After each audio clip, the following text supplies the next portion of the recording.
मिलवै सर्वधा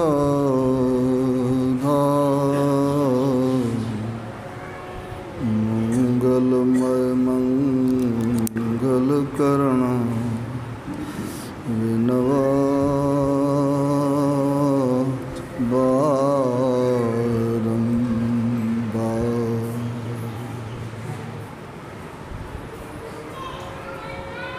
परमात्म तत्व में प्रनिष्ठित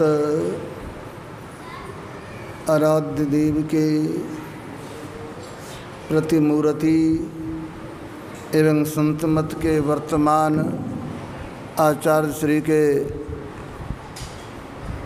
पाद पद्मों में सत सत नमन।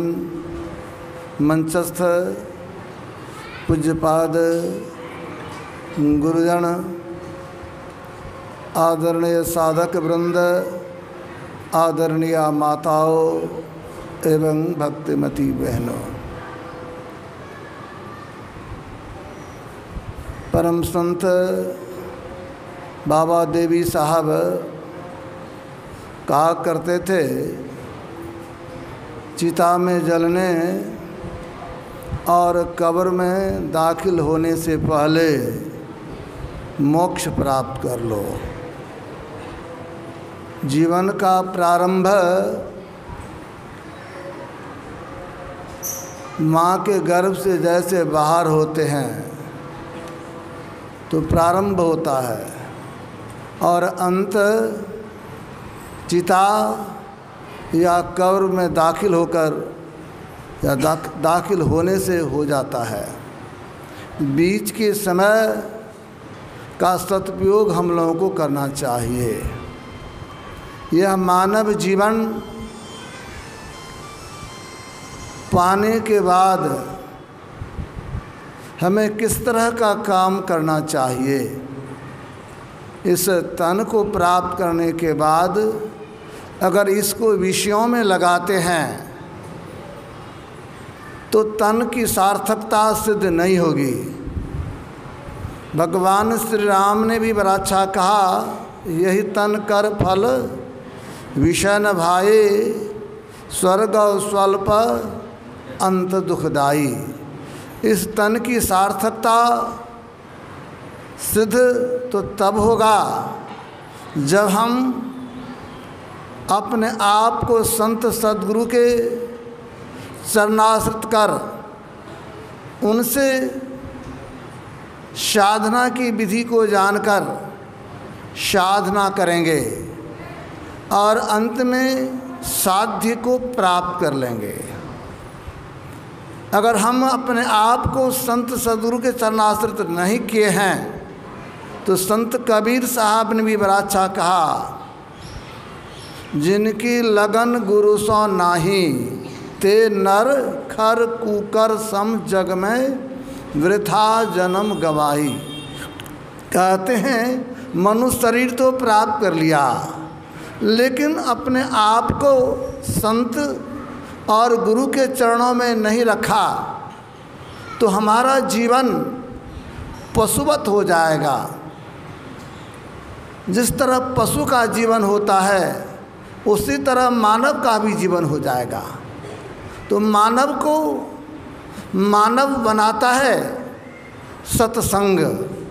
संतों के शरण में जाने से मानव को यह ज्ञान होता है इस तन को पाने के बाद हमें कौन सा कार्य करना चाहिए। अगर सत्संग नहीं मिले तो ये ज्ञान हमें नहीं होगा। इसीलिए सत्संग की बड़ी आवश्यकता है। और जो संत होते हैं उनका जीवन लोगों के लिए ही समर्पित होता है। 20वीं सदी के महान संत सद्गुरु महर्षि मिहिर परमहंस जी महाराज के महापरिनिर्वाण दिवस से लेकर उनके पट शिष्य पूज्यपाद महर्षि संत सेवी परमहंस जी महाराज के महापरिनिर्वाण दिवस तक के बीच के समय में ये 15 दिन का ध्यानाभ्यास का कार्यक्रम रखा गया। ध्यानाभ्यास से हम लोगों के जीवन में सुंदर संस्कार बनेगा और हम लोग जो ध्यानाभ्यास में आए, थोड़ा थोड़ा भी ध्यान भजन किए, वह संस्कार हमारे जीवन को उन्नति की तरफ ले जाएगा। वह संस्कार हमें अवनति की तरफ से बचाएगा। ये जो थोड़ा थोड़ा भी ध्यान भजन किए हैं हम लोग, इस संस्कार के कारण हमें पुनः मानव शरीर प्राप्त होगा। ऐसा गुरुदेव कहा करते, जो थोड़ा थोड़ा ध्यान भजन करेंगे, ध्यान का लसंग लगा के रखेंगे, ध्यान का हिसक लगा के रखेंगे, यह लसंग एक दिन कल्याणकारी सिद्ध होगा। हम लोग बड़े सौभाग्यशाली हैं जो सिद्ध पीठ पर आकर ध्यानाभ्यास कार्यक्रम में सम्मिलित हुए और थोड़ा थोड़ा ध्यान भजन किए। यह शुभ संस्कार हमारे जीवन को सुखमय बनाएगा, हमारे जीवन को आनंदमय बनाएगा। इन्हीं के साथ मैं अपने वाणी को विराम दे रहा हूँ। श्री सद्गुरु महाराज की जय।